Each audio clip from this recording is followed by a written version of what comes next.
తెలంగాణ అసెంబ్లీలో deputy CM బట్టి విక్రమార్క మాట్లాడుతున్నారు. లైవ్ లో చూద్దాం. రాష్ట్ర ప్రయోజనాల గురించి మేము ఆలోచించుకోవాలి కదా అని చెప్పి వేరే రకమైనటువంటి ఆలోచన ఈరోజు అనేక రాష్ట్రాల్లో మొదలైంది. ఒకవేళ ఇదే పెరిగి పెద్దదైతే రేపొద్దున ఈ దేశానికి సంబంధించిన ఫెడరల్ స్పిరిట్కే ఓ పెద్ద ప్రమాదకరమైనటువంటి సంకేతాలు దేశంలో మీరు పంపించినట్టుగా అయిందని ఈ సందర్భంగా మీ ద్వారా తెలియజేస్తాను. అధ్యక్ష, దీంతో పాటు మిగతా మిత్రులు మాట్లాడేటప్పుడు కూడా మేము ఇంకోటి కూడా మనం చాలా స్పష్టంగా చెప్తున్నాం. మనం ఈరోజు మన కాంగ్రెస్ ప్రభుత్వం వచ్చిన తర్వాత, ఇందిరమ్మ రాజ్యం వచ్చిన తర్వాత ఓట్ ఆన్ అకౌంట్ బడ్జెట్ ఎందుకు పెట్టుకున్నాం అధ్యక్ష? కేంద్ర ప్రభుత్వం మెయిన్ బడ్జెట్ పెట్టలేదు. ఆ బడ్జెట్ పెట్టిన తర్వాత అందులోంచి పెద్ద ఎత్తున నిధులు వస్తాయేమో, మనం అడిగినన్ని వస్తే వాటిని వీటిని యాడ్ చేసి మెయిన్ బడ్జెట్ని పెడదాం అనేటువంటి ఆలోచనతోనే ఈరోజు మనం ఈ బడ్జెట్ కోసం ఎదురు చూసిందే దానికోసం. ఆ ఓట్ ఆన్ అకౌంట్ పెట్టుకొని రేపొద్దున మెయిన్ బడ్జెట్ పెట్టుకున్నదే దానికోసం. కానీ ఏమీ లేదు, పూర్తిగా గాలికి వదిలేశారు. ఈ గాలికి వదిలేసినటువంటి సందర్భంలో తప్పనిసరిగా మనం అందరం ఆలోచన చేయాల్సినటువంటి అవసరం ఉందని చెప్పే దాంట్లో ఎటువంటి సందేహం లేదు అధ్యక్ష. అట్లా కేటీఆర్ గారు మాట్లాడుతూ ఇంకో కొన్ని విషయాలు కూడా చెప్పారు. మేము మాట్లాడాం, చాలా చేశాం, కానీ మీరు మాత్రం కేంద్రంతో కలిసిపోయి చేస్తూ ఉన్నారు. అధ్యక్ష, మేము కేంద్రం బీజేపీతో కలవటం ఏంటి? మీరు కదా కలిసింది. ముఖ్యమంత్రి గారు చెప్పారు కదా, పదే ఎక్కడెక్కడ కలిశారో కూడా చెప్పారు. చివరికి మీరు సింగరేణి కోల్ మైన్స్ గురించి కూడా చెప్పారు. చెప్పండి. కిషన్ రెడ్డి గారు వచ్చారు, ఆక్షన్ పెట్టడానికి వారు వస్తే మీరు కూడా పోయి వారితో కూర్చొని ఆక్షన్లో ఏంటి కోల్ మైన్స్ లేకుండా చేసే కార్యక్రమంలో ఇద్దరు నవ్వుకుంటున్నారు. అధ్యక్ష, నేను వెళ్ళాను నిజమే, కానీ వెళ్ళి నేను ఏం చదివాను, ఏం చెప్పాను, చాలా స్పష్టంగా చెప్పాం. రాష్ట్ర ప్రయోజనాలే మాకు ముఖ్యమైనవి. ఈ రాష్ట్రంలో సింగరేణి పరివాహక అంటే గోదావరి పరివాహక ప్రాంతంలో ఉన్నటువంటి కోల్ బ్లాక్స్ అన్నింటికి కూడా ఆక్షన్ పెట్టకుండా సింగరేణికే మీరు ఇవ్వాల్సిందిగా అధికారికంగా నేను చదివి వినిపిస్తున్నా అని చెప్తూ ఇంకో విషయం కూడా చెప్తా ఉన్నాను అధ్యక్ష. మీరు చెప్తా ఉన్నారు కాబట్టి మళ్ళీ చెప్తా ఉన్నాను. అసలు అధ్యక్ష, ఈ రాష్ట్రంలో సింగరేణి కోల్ బ్లాక్స్ కానీ లేకపోతే మిగతా కోల్ బ్లాక్స్ కానీ ఆక్షన్ పెట్టడానికి కారణం ఎవరు అధ్యక్ష? మీరు కదా. 2015లో ఎంఎండిఆర్ బిల్లు పార్లమెంట్లో పెట్టినప్పుడు ఆ బిల్లుకి టీఆర్ఎస్ పార్టీ సంబంధించిన పార్లమెంట్ సభ్యులు మీరు అందరూ మద్దతు ఇచ్చి ఆ బిల్లు పాస్ కావటం వల్ల ఈరోజు దేశంలో ఆక్షన్ జరుగుతుంది. ఆక్షన్ జరుగుతుందంటే కారణం మీరు. అది మీరు రాష్ట్ర ప్రజలను తప్పుదోవ పట్టించడం కోసం ప్రయత్నం చేస్తూ ఇంకా మీరు పోయారు అని మాట్లాడుతున్నారు. ఇది ఎట్లా అధ్యక్ష? ఇది కరెక్ట్ కాదు. అట్లాగే జిఎస్టీకి సపోర్ట్ చేశారు, డిమానిటైజేషన్ చేశారు, ఇక 7 మండలాల గురించి చెప్పారు అధ్యక్ష. మేము చాలా గొప్పగా చేశామని. అధ్యక్ష, ఏం చేశారు మీరు? ఏం చేశారు? జయరాం రమేష్ గారు, మీరు అవగాహనతో మాట్లాడాలి. ఒక్కసారి జయరాం రమేష్ గారు తయారు చేసిన బిల్లును ఒకసారి చదవండి. 7 మండలాలు లేకుండా ఆ చట్టం పాస్ అయింది పార్లమెంట్లో. నేనే చెప్తున్నాను, నేను ఉన్నాను కాబట్టి. మీరు ఒకసారి చదవండి మళ్ళీ ఆ బిల్లు ప్రవేశపెట్టిన దాంట్లో ఏపీ రీఆర్గనైజేషన్ సంబంధించిన బిల్లు పాస్ అయిన దాంట్లో 7 మండలాలు తొలగించి బిల్లు పాస్ చేశారు అధ్యక్ష. 7 మండలాలు తెలంగాణకి ఉంచారు. రాష్ట్ర విభజన జరిగింది, మీరు ముఖ్యమంత్రి అయ్యారు. చాలే, నేను ముఖ్యమంత్రి అయ్యాను, ఆ పాప అమాయకులైన గిరిజనులు 2 లక్షల ఎకరాలు పోయినా పర్లేదు, 7 మండలాలు ఏమైనా పర్లేదు అని చెప్పి గాలికి వదిలేశారు. వాళ్ళు ఏంటి ఆర్డినెన్స్ తీసుకొని వచ్చి 7 మండలాలు అప్పనంగా ఆంధ్ర కలిపితే కనీసం మాట మాత్రమే మాట్లాడలేదు. ఏదో తూతూ మంత్రంగా ఒక రిజల్యూషన్ పాస్ చేసి గాలికి వదిలేశారు తప్ప మీరు ఆ తర్వాత ఏం చేశారు? అసలు దాని మీద 10 ఏళ్ళు ఎప్పుడైనా ఢిల్లీ పోయారా? మీరు రిజల్యూషన్లో ఏం చెప్పారు? నేను ఆ రోజు అక్కడే కూర్చొని మాట్లాడాను. మీరేం చెప్పారు రిజల్యూషన్లో? రిజల్యూషన్ పాస్ అయిన తర్వాత సభలో ఉన్నటువంటి అన్ని పక్షాలు తీసుకొని ఢిల్లీ పోతా అన్నారు. ఢిల్లీలో పెద్ద ఎత్తున యుద్ధం చేద్దాం అన్నారు. చేశారా? తీసుకెళ్లారా? కనీసం మీరు పోయి ఎప్పుడైనా రిప్రజెంట్ చేశారా? లేదే. పూర్తి 7 మండలాలు గాలికి వదిలేశారు అధ్యక్ష. ఇవాళ ఆ 7 మండలాల్లో ఉన్నటువంటి వేలాది మంది గిరిజన సోదరులు లక్షలాది ఎకరాలు మునిగిపోతున్నాయంటే దానికి కారణం వీళ్ళే అధ్యక్ష. ఈ టీఆర్ఎస్ బీజేపీ కలిసి ఈరోజు తెలంగాణ రాష్ట్రానికి ఉన్నటువంటి 7 మండలాలు మనకు లేకుండా చేశారు. ఇంకా తగుదనమ్మా అని 7 మండలాల కోసం పెద్ద ఎత్తున పోరాటం చేశారని చెప్తున్నారు. దాంతోపాటు ఇంకోటి కూడా చెప్పారు అధ్యక్ష, డిప్యూటీ సీఎం గారు ఫైనాన్స్ మినిస్టర్ మొన్నే పోయి పంపులు గట్ట స్విచ్ ఆన్ చేసి వచ్చారు. సీతారామ ప్రాజెక్టు మేము బ్రహ్మాండంగా కట్టామని. ఏం కట్టారు అధ్యక్ష? సీతారామ ప్రాజెక్ట్ మీరు బ్రహ్మాండంగా కట్టారా? అరే సీతారామ ప్రాజెక్ట్ కంటే ముందున్నటువంటి ఇందిరా సాగర్, రాజీవ్ సాగర్ కేవలం 1400 కోట్లతో అయిపోయి 1450 కోట్లతో అయ్యేటువంటి ప్రాజెక్ట్ని రీడిజైన్ చేసి 20,000 కోట్లకు పెంచి ఇప్పటికే 7 నుంచి 8,000 కోట్ల రూపాయలు ఖర్చు పెట్టి ఒక్క ఎకరానికి కూడా నీళ్ళు లేకుండా అన్యాయంగా ఖర్చు అవుతా ఉంటే నేను ఉప ముఖ్యమంత్రిగా, ఫైనాన్స్ మినిస్టర్గా, వ్యవసాయ శాఖ మంత్రిగా, రాష్ట్ర ముఖ్యమంత్రి రేవంత్ రెడ్డి గారు, ఇరిగేషన్ మంత్రి గారు, మీరు అందరూ కూర్చొని ఇంత సీనియర్ శాసనసభ్యులు మీరు కొత్త వారికి ఆదర్శం కావాలి. మీరే రన్నింగ్ కామెంటరీ చేసి 20,000 కోట్లు పెంచారు. అందరికి ఆదర్శం కావాలి కేటీఆర్ గారు. మీరు ఇప్పటికే 20,000 కామెంటరీ మీరే చేస్తే వాళ్ళేమనాలి? ఇదంతా ధనవంతులు తెలంగాణ ప్రజలే. ప్లీజ్ కూర్చోండి. ఏదో రకంగా రాష్ట్ర ప్రయోజనాలు తీసుకొని రావాలని చెప్పి ఆ కట్టిన దాంట్లోంచి ఇంకా 1,000 కోట్లు ఖర్చు పెట్టినా నీళ్లు ఇచ్చే పరిస్థితి లేనప్పుడు ఆలోచన చేసి నేను పూర్తి అవుతాను. Please SIT down. Please resume sir. I request please resume sir. అధ్యక్ష, మేము ఆలోచన చేసి ముఖ్యమంత్రి గారు భద్రాచలం వచ్చిన తర్వాత అక్కడ కూర్చొని ఆ ఖమ్మం జిల్లాలో ఉన్నటువంటి ఇరిగేషన్ ప్రాజెక్టులు రివ్యూ చేసి 1,000 కోట్లు ఖర్చు పెట్టామే, ప్రజాధనం దుర్వినియోగం అయిపోతుంది, దీంట్లోంచి ఎంతో కొంత ప్రయోజనం వచ్చేటట్టుగా చూడండి అని చెప్పి అందుబాటులో ఉన్నటువంటి ఆలోచనలన్నింటినీ తీసుకొని కేవలం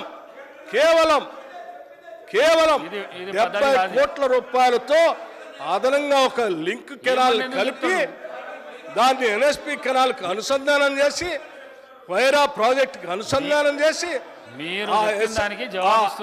ఆ ఎన్ఎస్పి అంటే లెఫ్ట్ అనుసంధానం చేసి 1,00,000 ఎకరాలకి కేవలం 70 కోట్ల రూపాయలతో నీళ్ళు ఇచ్చే కార్యక్రమాన్ని మేము చేపట్టాం.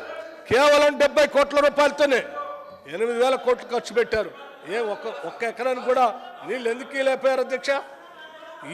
అన్నీ చేస్తూ ఇంకా మళ్ళీ తౌదునమ్మా అని మాట్లాడుతూ ఉంటే తప్పనిసరి పరిస్థితుల్లో నేను గుర్తు చేస్తా ఉన్నాను అధ్యక్ష. అట్లాగే అధ్యక్ష ఇంకో మాట కూడా అన్నారు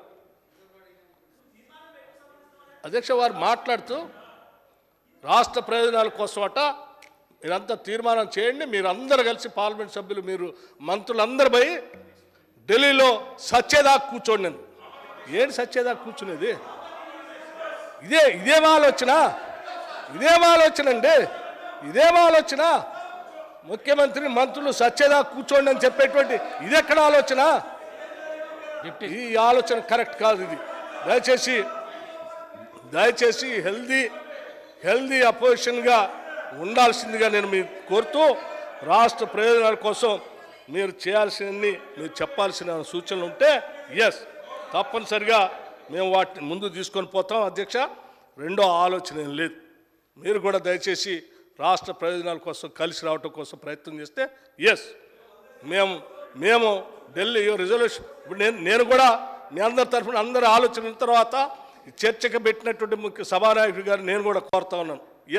ఇది రాష్ట్ర ప్రయోజన అవసరం దృష్ట్యా తప్పనిసరిగా మీరు రిజల్యూషన్ పెట్టండి. అవసరమైంది రాష్ట్ర అవసరాల కోసం ఈ రాష్ట్రంలో ఉన్నటువంటి అన్ని పక్షాల నాయకుల్ని రాష్ట్ర ప్రయోజనాలే పరమావధిగా పెట్టుకున్న అన్ని రాజకీయ పార్టీలు రాజకీయ ప్రయోజనాల కంటే ముందు మనందరికీ రాష్ట్ర ప్రయోజనాలు ముఖ్యంగా ఉండాలి. రాష్ట్రం బాగుండి ప్రజలు బాగుండి సుభిక్షంగా మనం తెచ్చుకున్న తెలంగాణ రాష్ట్రం అభివృద్ధి చెందితే అదే దశాబ్దాల మన నాయకులు, కార్యకర్తలు, యువకులు వాళ్ళు ప్రాణ త్యాగాలు చేసి అందించినటువంటి తెలంగాణకి అర్థం పరమార్థం ఉంటుంది. దానికోసం అవసరమైతే ఈ సభలో ఉన్నటువంటి అన్ని రాజకీయ పార్టీలు మీ రాజకీయ ప్రయోజనాలు పక్కన పెట్టి ప్రభుత్వంతో కలిసి రండి. ఎందుకు నిధులు రావో, ఏ రకంగా నిధులు రావో అవసరమైతే వారిని పోదాం. మేమేమి వారిని బెదిరించట్లే. ఈ దేశానికి ప్రధానమంత్రి వారు, ఈ దేశానికి ప్రభుత్వం, అది ఈ దేశంలో భాగం మేము. ఈ రాష్ట్ర వాటాగా ప్రధానమంత్రిని కలుద్దాం, గౌరవంగా అడుగుదాం. మేమేమి ఇంకో సభ్యులు మాట్లాడితే ఏదో విషం నింపుతున్నాం. మేము విషం నిమ్మట్లేదు. మేము అడుగుతున్నాం ఈ రాష్ట్రానికి రావాల్సిన వాటా గురించి. గౌరవంగానే తీర్మానం చేద్దాం, గౌరవంగా అందరం కలుద్దాం, అందరం పోదాం, అడుగుదామని చెప్పి వారికి చెప్తూ మీకు కూడా నేను విజ్ఞప్తి చేస్తా ఉన్నాను టీఆర్ఎస్ నాయకత్వానికి, దయచేసి ఇటువంటి అంశాలు ఎప్పుడు వచ్చినా పాజిటివ్గా స్పందించండి. మేము అత్యంత డెమోక్రటిక్గా ఉన్నాం, ప్రధాన ప్రతిపక్ష పార్టీగా మేము గౌరవించడానికి సిద్ధంగా ఉన్నాం. ఎందుకంటే గవర్నమెంట్ ఉండాలి, అపోజిషన్ ఉండాలి. మేము ట్రూ డెమోక్రట్స్. కాంగ్రెస్ పార్టీ ప్రజాస్వామ్యాన్ని అత్యంత బాధ్యతాయుతంగా నమ్ముతుంది, ఆచరిస్తుంది కూడా. ఆ రకంగానే మీకు కూడా మేము గౌరవం ఇస్తాం. ఇది మీ ద్వారా సభలో ఉన్నటువంటి పెద్దలందరికీ నేను తెలియజేస్తా ఉన్నాను. అధ్యక్ష, వారితో పాటుగా మహేశ్వర్ రెడ్డి గారు మాట్లాడారు. మహేశ్వర్ రెడ్డి గారు బీజేపీ ఫ్లోర్ లీడర్, గౌరవ సీనియర్ శాసనసభ్యులు. ఈ రాష్ట్ర విభజన జరిగినప్పుడు ఆ విభజనలో ఈ రాష్ట్రానికి ఏ అంశాలు వాటాగా వస్తే బాగుంటాయో మాతో పాటు వారు కూడా ఉండి అవన్నీ ఉండాలని గట్టిగా వాదించినటువంటి గౌరవ శాసనసభ్యుడు వారు. నేను అనుకున్నాను ఈరోజు తప్పనిసరిగా రాష్ట్ర ప్రభుత్వం చేపట్టినటువంటి అంశం భారతీయ జనతా పార్టీ సంబంధించినటువంటి ఫ్లోర్ లీడర్గా నా వంతు నేను ప్రయత్నం చేస్తాను, కేంద్ర ప్రభుత్వం దృష్టికి తీసుకెళ్తానని చెప్పి వారు చెప్తారేమో, మన అందరికీ మద్దతు ఇస్తారేమని ఆశించాం. కానీ వారు మొదలుపెట్టిన దగ్గర నుంచి ఒకటే మాట్లాడారు. మీరు విషయం నింపుతా ఉన్నారు, రాష్ట్ర ప్రయోజనాల గురించి మాట్లాడలేదు. దేశంలో అక్కడిచ్చే ఆంధ్ర ఇచ్చిన వాళ్ళకి ఇచ్చినందుకు మీకెందుకు బాధ, లేకపోతే బీహార్ ఇచ్చిన వాళ్ళు మీకెందుకు బాధ. మాకు మీరు ఎవరికి ఇచ్చినా మాకేం బాధ లేదు అధ్యక్ష, అందరికీ ఇవ్వండి. మాకెందుకు ఇవ్వలేదనే బాధ మాకు కూడా ఇవ్వండి వాళ్ళతో పాటు. అదే మేము అడిగేది. ముఖ్యంగా మాకు ఇంకా ఎక్కువ రావాలి వాళ్ళకంటే, అవి ఎక్కువగా ఇవ్వండి అని అడుగుతా ఉన్నాను. వారికి నేను కూడా ప్రత్యేకంగా వారికి విజ్ఞప్తి చేస్తా ఉన్నాను అధ్యక్ష, రాష్ట్ర ప్రయోజనాలు పరమావధిగా పెట్టుకొని మీరు ఏకగ్రీవ తీర్మానం చేసేదానికి మీరు కూడా ముందుకొచ్చి తీసుకొని పోవాలని చెప్తా ఉన్నాను అధ్యక్ష. అట్లాగే వారు ఇంకో మాట కూడా అన్నారు, మీరు చాలా అడుగుతూ ఉన్నారు కానీ ఏమడిగారు ఒట్టొట్టిగా అడిగి వస్తున్నారు. ఏమడగలేదు అధ్యక్ష, నేను ముఖ్యమంత్రి గారు ప్రత్యేకంగా ప్రధానమంత్రి గారిని టైం తీసుకొని 2 సార్లు కలిసి అడిగాం అధ్యక్ష. మిగతా మంత్రులు కూడా అమిత్ షా గారిని కలిసాం, మిగతా పెట్రోలియం మంత్రి గారిని కలిసాం, లేకపోతే వాటర్ రిసోర్సెస్ మంత్రి గారిని కలిసాం, ఇతరత్ర మంత్రులందరినీ కలిసాం. కలిసిన ప్రతిసారి రాష్ట్ర ప్రయోజనాల గురించే వారిని ఇచ్చాం. రాతపూర్వకంగా ఇవ్వటం కాదు. వారు ఇంకో అన్నారు, మూసీ రిజర్వేషన్ గురించి అడుగుతూ ఉన్నారు, ఏంటి ఒక పెద్ద స్కామ్ చేద్దామని. ఏం స్కామ్ చేస్తామని మూసీ రిజర్వేషన్ అంటే మేము అడిగింది ఏంటి, హైదరాబాద్ నగరంలో ఒక పెద్ద మణిహారం లాగా మధ్య నుంచి పారుతూ ఉంది. దశాబ్దాలుగా ఉన్నటువంటి కాలుష్యం వల్ల అది కలుషితం అయిపోయింది. దాన్ని బాగు చేసుకుని హైదరాబాద్ నగరానికి ఒక అద్భుతమైనటువంటి ఒక కార్యక్రమాన్ని అందిస్తే హైదరాబాద్ నగరం గ్లోబల్ సిటీగా పెరిగినటువంటి కార్యక్రమంలో ఇంటర్నేషనల్గా మంచి పేరు వస్తుంది. హైదరాబాద్ నగరంలో ఓల్డ్ సిటీ కానీ న్యూ సిటీలో ఉన్నటువంటి వాళ్ళకి కానీ మంచి ఆహ్లాదకరమైన వాతావరణంతో పాటు రిక్రియేషన్ సెంటర్స్తో పాటు అక్కడ ఒక పెద్ద బిజినెస్ యాక్టివిటీ కూడా డెవలప్ చేయడానికి అవకాశం ఉంది. తద్వారా రాష్ట్రానికి ఆదాయం కూడా పెంచుకోవచ్చు అన్నటువంటి ఆలోచనతో ఓ ప్రపోజల్ ఇచ్చాం. ఆ ప్రపోజల్ ఎటువంటిది, మీరు శబర్మతి దగ్గర చేసినటువంటి ప్రపోజల్, గంగా నది శుద్ధి కోసం చేసినటువంటిది, లేకపోతే ఆడ లండన్లో ఉన్నటువంటి థేమ్స్ నది పక్కన ఉన్నటువంటి వెస్ట్ మినిస్టర్ పార్లమెంటు పక్కనే ఉండి ఎట్లా అయితే ప్రపంచవ్యాప్తంగా పర్యాటకుల్ని ఆకర్షిస్తుందో ఆ స్థాయిలో హైదరాబాద్లో ఉన్నటువంటి మూసీ నదిని బాగా అభివృద్ధి చేయాలనేటువంటి ఆలోచనతో రాష్ట్ర ముఖ్యమంత్రి గారు వచ్చిన దగ్గర నుంచి దాన్ని ప్రయారిటీగా పెట్టుకొని ముందుకు పోతా ఉన్నారు. దానికి కావాల్సినటువంటి డీటెయిల్స్ మీరు ఇవ్వలేదు. ఎస్, ఏమి ఇవ్వలేదు అధ్యక్ష, నా దగ్గర ఉంది ఇప్పుడు కాపీ. డిపిఆర్తో సహా వారికి సబ్మిట్ చేశాం అధ్యక్ష. డిపిఆర్తో సహా అధ్యక్ష, మీకు పూర్తిగా డిపిఆర్తో సహా మేము సబ్మిట్ చేశాం. గాలికేం మాట్లాడలేదు అధ్యక్ష. డిపిఆర్తో సహా సబ్మిట్ చేస్తే మీరేం చేయలేదు అని మాట్లాడుతున్నారు. ఇది కరెక్ట్ కాదు అధ్యక్ష, నేను వారికి కూడా చెప్తా ఉన్నాను అధ్యక్ష. అట్లాగే అధ్యక్ష, మిగతా అంశాలు కేంద్రం నుండి కోట్లు ఇస్తూ ఉన్నాము, మీకేంటి బాధ, చాలా ఇవ్వాల్సినవన్నీ ఇచ్చేసాము, లేకపోతే ఇంకేదో డ్రింకింగ్ వాటర్ స్కీమ్ సంబంధించి ఎంత ఇచ్చాము, అసలు టెండర్లు లేకుండా పనిచేసుకుంటారు. ఎంత మాట అధ్యక్ష ఇది. ఏదో ప్రభుత్వం ఒక వ్యవస్థ, ఒక సిస్టమ్ ఉంటుంది. అది కేంద్రం నుంచి మీరు ఇచ్చారు, మా వాటా కూడా ఉంది అందులో, మీ ఒక్కళ్ళదే కాదు. చాలా స్పష్టంగా ట్రాన్స్పరెంట్గా టెండర్స్ పిలిచి ఆ టెండర్స్ ద్వారా జరిగేటువంటి కార్యక్రమాన్ని అట్లా బ్లేటెంట్గా బ్లాంకెట్గా సభలో నిండు సభలో ఆ రకంగా మాట్లాడటం కరెక్ట్ కాదని నేను భావిస్తూ ఉన్నాను అధ్యక్ష. దాన్ని రికార్డు నుంచి తొలగించాల్సింది కూడా నేను కోరుతా ఉన్నాను అధ్యక్ష. అట్లాగే అధ్యక్ష, ఈ కార్యక్రమంలో భాగంగా ఐటీఐఆర్ గురించి అడిగాము అధ్యక్ష. ఐటీఐఆర్ అనేది నిజంగా తెలంగాణ రాష్ట్రానికే కాదు, హైదరాబాద్ నగరానికి చాలా అత్యంత అవసరమైనది. మనం ఇక్కడ ఆల్రెడీ ఎకో సిస్టమ్ డెవలప్ చేసి పెట్టాం. సాఫ్ట్వేర్ ఇండస్ట్రీకి సంబంధించి పెద్ద ఎత్తున ఇక్కడ ఇంజనీరింగ్ కాలేజ్లో ఫీజు రియంబర్స్మెంట్ ద్వారా కానీ, లేకపోతే సాఫ్ట్వేర్ ఇండస్ట్రీ సంబంధించి హైటెక్ సిటీ దగ్గర నుంచి ఉన్నటువంటి వ్యవస్థ కానీ, ఫైనాన్షియల్ ఎక్స్ప్రెస్ సిటీ లాంటివి కానీ ఒక ఎకో సిస్టమ్ డెవలప్ అయి ఉంది. దాన్ని ఇంకా ముందు తీసుకొని పోవడం కోసం రాష్ట్ర విభజన కంటే ముందే 2014లోనే ఐటీఐఆర్ ఆనాటి యూపీఏ గవర్నమెంట్ శాంక్షన్ చేసి ఇచ్చింది. సరే, వీళ్ళు ఎట్లా రాష్ట్ర విభజన జరిగింది, ఇక్కడికి వచ్చారు వీళ్ళు, ఆడ భారతీయ జనతా పార్టీ అధికారంలోకి వచ్చింది, టీఆర్ఎస్ పార్టీ అధికారంలోకి వచ్చింది. వీరు దాన్ని పట్టించుకోలేదు, వారు ఇవ్వలేదు. వీరిద్దరు 10 ఏళ్ళు గాలికి వదిలేశారు. మేము వాళ్ళు బయలుదేరి అయ్యా ఆ రౌండ్ ఇచ్చారు, దాన్ని తీసుకొచ్చి మనం అందిస్తే లక్షలాది మందికి ఉద్యోగ అవకాశాలు వస్తాయి, సాధ్యమైనంత వరకు దానికోసం పోరాటం చేద్దాం. ఇది అవసరమే కదా మనందరికీ? అవసరమా కాదా? మీరు చెప్పండి సార్, ఇది అవసరమా కాదా? ఇది అవసరం కాబట్టి దీనికోసం పోరాటం చేద్దామని చెప్తూ నేను ఇంకో విషయం కూడా చెప్తా ఉన్నాను. మీరు చెప్తారు కానీ డెఫినెట్గా సార్ మీకు ఇవ్వాల్సినంత టైం ఇచ్చారు గౌరవ సభాపతి గారు. మళ్ళీ కావాలంటే కూడా వారు కావాలంటే మళ్ళీ ఇస్తారు. ఇంకేదైనా సూచన ఉంటే కూడా మీరు రాసి పంపించవచ్చు. నేను హరీష్ రావు గారు ఇప్పుడే వస్తూ ఉన్నారు, ఇందాను చూస్తూ ఉన్నాను సభలో. సరే,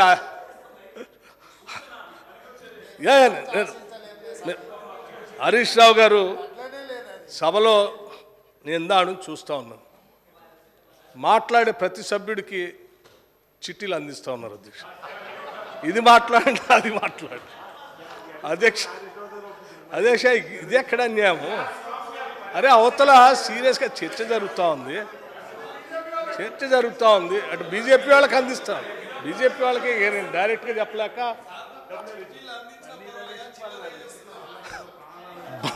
బీజేపీ వాళ్ళకి చిట్టీలు అందిస్తూ ఉన్నారు అధ్యక్ష. అందిస్తూ ఉంటే సరే, మా ఇద్దరం అంటే సరే, వారు సీఎం నేను డిప్యూటీ సీఎం, నాకు అందించిన అర్థం ఉంది. మీరేం బీఆర్ఎస్, వారేం బీజేపీ, ఎట్లా అది దానికి పొందలే కుదరట్లేదు కదా.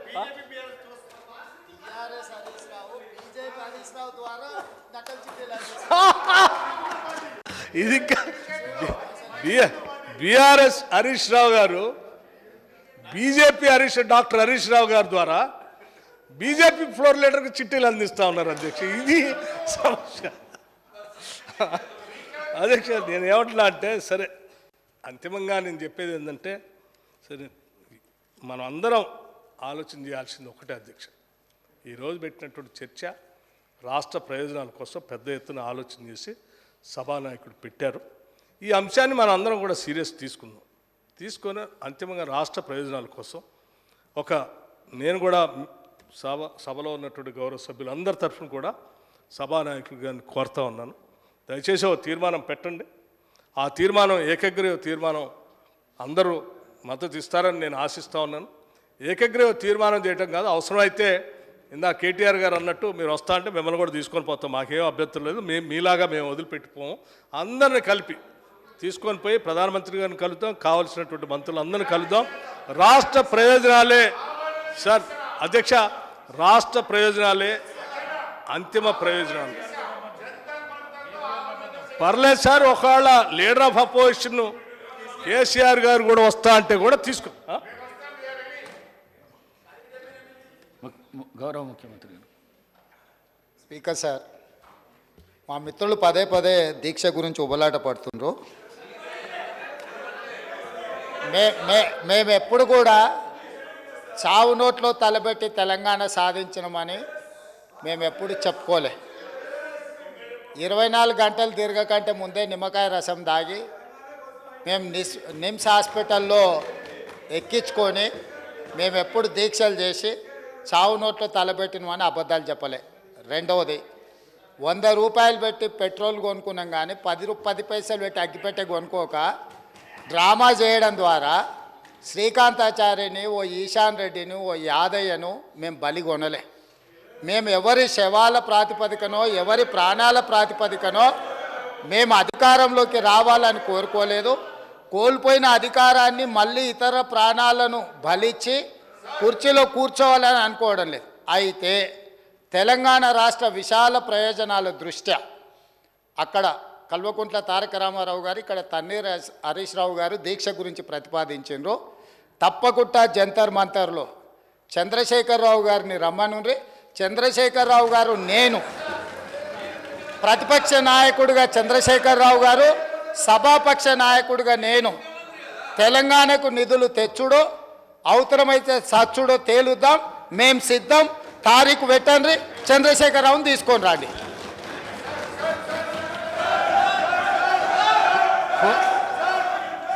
కోనమనేని సాంబశివరావు.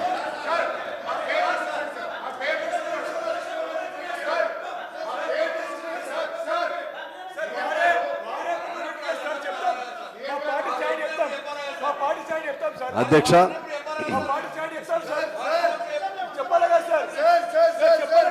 డిప్యూటీ సీఎం గారు. అధ్యక్ష దయచేసి డిప్యూటీ సీఎం గారు. అధ్యక్ష నేను కంక్లూడ్ చేయలేదు, నేను ముగిస్తా ఉన్నాను. నేను ముగించిన తర్వాత మాట్లాడుతున్నాను. అధ్యక్ష నన్ను ముగించు. అధ్యక్ష నేను కంక్లూడ్ చేయలేదు, కంక్లూడ్ చేసిన తర్వాత డిప్యూటీ సీఎం గారు ముగించలేదు.